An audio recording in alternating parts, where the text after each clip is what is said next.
all summer long, we have been going on a road trip through different places in the Bible, particularly in the Old Testament. But as we've been doing that, at times, we've taken a chance to hear about some of the road trips that you have taken as well. And so when we do that, we like to call that Trail Tales, and we're going to do that this morning. So for our next installment of Trail Tales, I would like to hear from Miss Karen Preston. Come on up, Karen. Is Gary coming too? Come on. Here. Okay, I think so. You're all we need, Karen. Sure. So they tricked you into this, I fear. Well, Gary backed out. Oh. Well, we can always get him to participate from the audience if you'd like, all right? Well, the joke is he never ripped a lot off. Not that I need it, but I don't even know how to turn it on. You know, they make these things. Check, check. Oh, that's on, yeah. Karen is going to share with us about a place called Henderson Settlement. It is a place that maybe 2 years ago we had a team that went there, or has it only been a year? A year ago, we had a team that went to Henderson Settlement, which is in eastern Kentucky, and we have a team that's going to be going back there September 21st through the 24th. And so we wanted to give you a clear picture of what Henderson Settlement is, what it's all about, and also for you to meet some of the people who will be going on the trip as well, because that makes it a little less scary, right? So, I hope so. We need more people. That's right. So, can you just tell us a little bit about the ministry and mission of Henderson Settlement? Well, I have a cheat sheet. Nothing wrong with that. I think it started like 1925. So it's been around for a long time. And a Methodist minister decided the school system up in the Appalachian Mountains was not all it needed to be for these families and these children. So people donated acreage, and I'm not even sure how much acreage is there. There's a lot. And it's beautiful. Kind of hard to get to. But anyway, if you like mountain roads, come on, because it's there. But they have, the cool thing about it, they have so many opportunities. Their mission actually is creating opportunities for better lives through Christ-centered service. So it's not only for the community there and all the children, it's also for groups from all over the United States and Canada come and stay a week, or we're just staying 3 or 4 days. But you can come and work and serve those people and do all kinds of projects. You can get online and read more about it. But they have like building projects. Last year we painted, we worked in the thrift store, in a mountain of bags from all over. You should see the picture of the mountain at some point behind us. It was a mountain of garbage bags, just like higher than this ceiling of clothes that we went through and tried to put back in the thrift store. They have youth ministries, youth camps, summer recreation, after-school programs, sports teams for these kids. They have community aid, which is personal and household supplies, utility, medical, rent assistance, food pantries.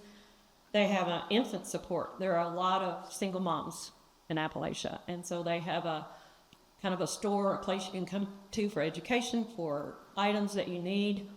Public library, they have college scholarships for some of these kids, life skills. They have support for seniors, which now I am a part of. That's what people tell me. Devotionals, meals, fellowship, food, commodities, sewing, and crafts. They have the craft store, which is awesome, which is local artists that have crafts, woodworking and sewing and a lot of things like that that you can purchase when you leave, which goes back toward the camp. They have greenhouses, and they teach gardening and vegetable growing, and they can come and get fresh food.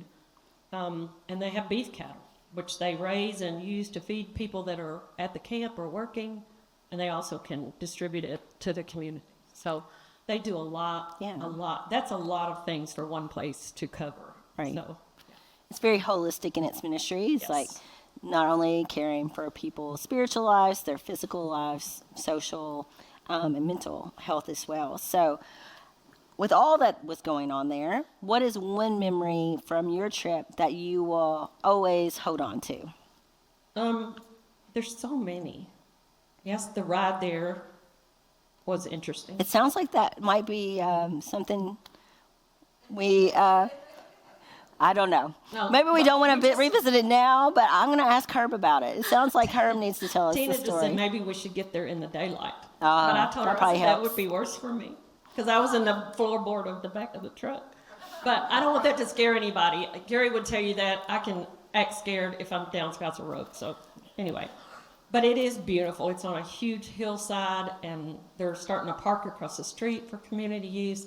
It's just well used and well loved. I think besides meeting a lot of the people that work there, and they do like employ people from the community, which is cool, like that work in the kitchen. The food is awesome.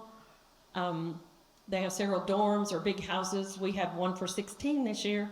So you'll get a bathroom and a bed. You'll be taken care of.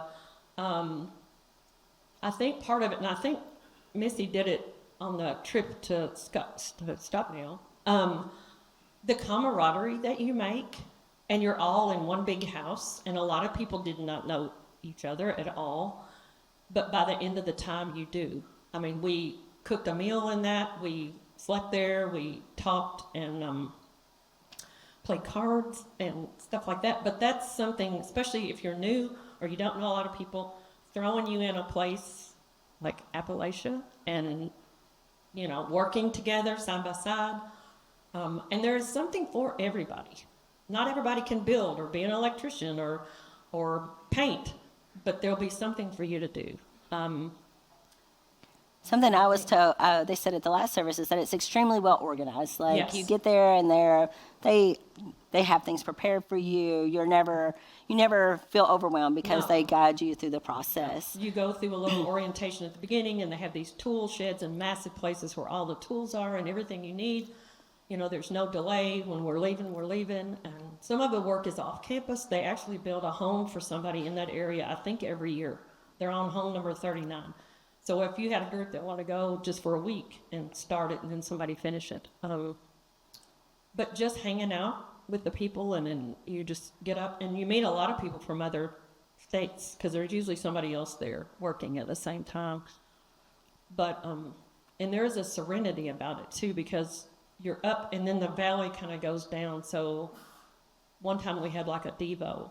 It's kind of like a little amphitheater right there, and it is beautiful. We went in April, which it was really cold.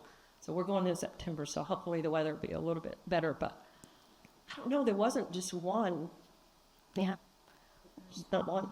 Why would you encourage people to go with you guys this time around? Of course, especially if you've never done mission work before.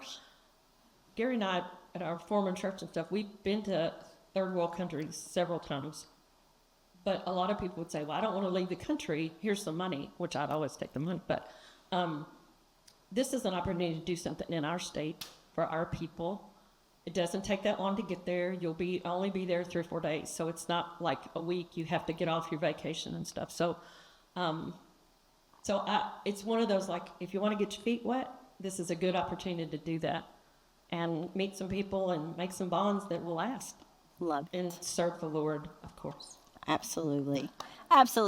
Well, we appreciate you, Karen, and we appreciate our Broadway Away mission team that puts together these opportunities for us. If you have any questions, Karen would love to talk to you more. I think Gary would love to talk to you. Here's where I pull him in. Any other members of our BAM team here today? Missy, Derek, they're happy to talk to you about this. So if you've been wondering, who can I talk to about it? Now you know. All right? Let's thank Karen. Thank you. All right, you guys, if you can't tell, I've been a little sick this week, so I'm sorry that I sound like Phoebe from Friends, I've been told. But we're going to get through this together, all right? Road trips are amazing experiences, right? We set off on a road trip, and it's filled with fun and adventure. But after we're away for a while, it starts to maybe wear us down a bit. And we start thinking, you know what? There's no place like home, just like Dorothy said, right? No place like home. There's something about home that gives us this peace. Whenever we come into a space that is consistent for us, whenever we come into a space that is familiar, it's like our own little slice of heaven right here on earth. And so I'm curious, when you go out on a road trip and you start longing for home, what is like one thing that you really, really, really look forward to getting back to? Yeah. Think about it, turn and tell your neighbor, and then I'll let all you guys talk back to me that want to.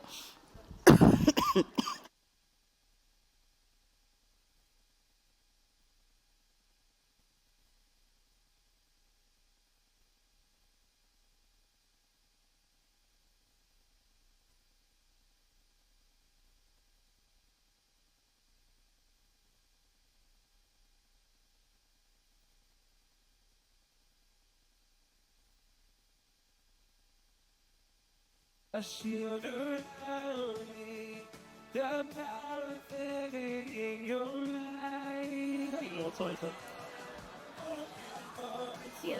All right. Let me hear it. Somebody tell me. We've heard bed. Anybody else say bed? Hot shop. Hot. Who said that? Where was it? Hot showers? Where'd that come from? Oh, yes, hot showers, depending on where you've been, for sure. Somebody else? Oh, yeah. Yes. Your coffee routine. I like it. Somebody else? Your kitchen, yes. I like your Ice, yeah. That's an adjustment for us Americans, for sure. Anyone else? I'm kind of like you. I start longing for my kitchen. It's kind of like if I have to eat takeout one more time. And so I love to come home and make a meal. And then, of course, I don't miss the dishes part of it. So then I make Jeremy do the dishes. But there's no place like home. Today, we are turning our attention to a place in the Bible that essentially became like home base for the people of Israel after they finally arrived in the Promised Land. And it is a place called Shiloh. This map shows you where all of the 12 tribes of Israel landed, what land was there once they settled there.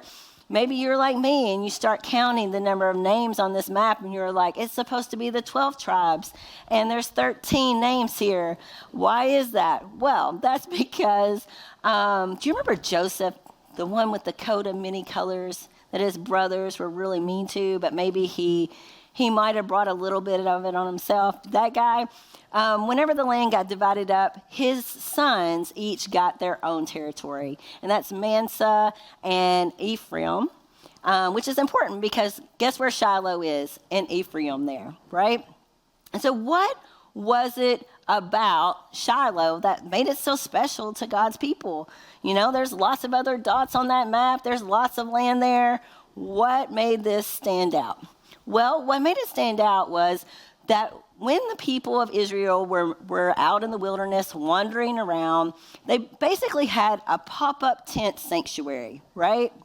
We've got this nice stable one here, but they had something called the tabernacle. And it was this portable sanctuary that they would put up wherever they were. And I think we have an artist rendering of what it looks like. But it would go up, and that was essentially God's home with his people. Like God dwelled there. It was the place where heaven invaded earth. And so they would go and they would meet with God there. But whenever God's people came and they finally settled in the land that they'd been promised, that land that was flowing with milk and honey, that spacious place, whenever they settled, God's home, that mobile sanctuary, it settled as well. And it settled there in Shiloh. It stayed there for about 300 years before the temple was eventually built. Now, Shiloh, it actually means peaceful one, which seems very appropriate, right? Because the peaceful one is who people encountered whenever they came to this place. This place where people would come, where God dwelled. They would come to make their sacrifices. They would come to have their children blessed. They would come to worship, and God would extend his peace to them. In this place where heaven invaded earth, peace happened. Sins were forgiven. Lives were given divine purpose, and people who felt like outsiders were included. And what we find as we open up to 1 Samuel 1 today is there was one woman who came to this place that desperately, desperately, desperately needed the peace that God extended there. Her name was Hannah. And Hannah would come here every year with her family. All the people of Israel would come here 3 times a year for these feasts that they shared together. But this family, they went above and beyond. They made a special trip, just them, every year to worship God. And so it's her story. But I think you'll see as we go through the story, it's even more so the story of a good, good God who fights for the peace of his people. Hannah, she was in anguish when she came there to Shiloh. Why? Because in a time and in a culture where a woman's worth was tied solely to her ability to bear children, in a time and a culture when the number of your offspring indicated God's blessing and the lack thereof indicated the opposite, Hannah was childless. We have to remember, people back then, they didn't have the scientific insight that we have now.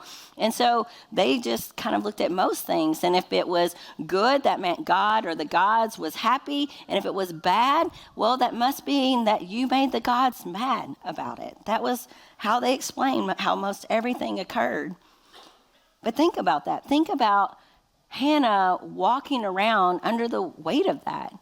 Under the weight of people essentially perceiving her as being worthless and God-forsaken. I mean, that would be enough to pull anyone under, right? But if that weren't enough, Hannah's husband has taken on another wife whose very name means fertile, right? And to add insult to injury, this new woman who's come into their family, she just keeps poking and poking and poking at her point of pain. And so as Hannah comes to Shiloh, she feels hopeless. She feels like she has no future, like all possibilities for peace have been cut off to her. Now, what we need to understand is that this is a theme that comes up in Scripture again and again and again. It might sound familiar as you're starting to hear this story because barrenness was often used as a more general metaphor for hopelessness. We have stories of individuals like Sarah and Rebecca and Rachel before we ever get to Hannah. And then we'll have the story of Elizabeth that comes after her. But these women's stories, they're always tied to the larger story of God's people. Their stories are a reflection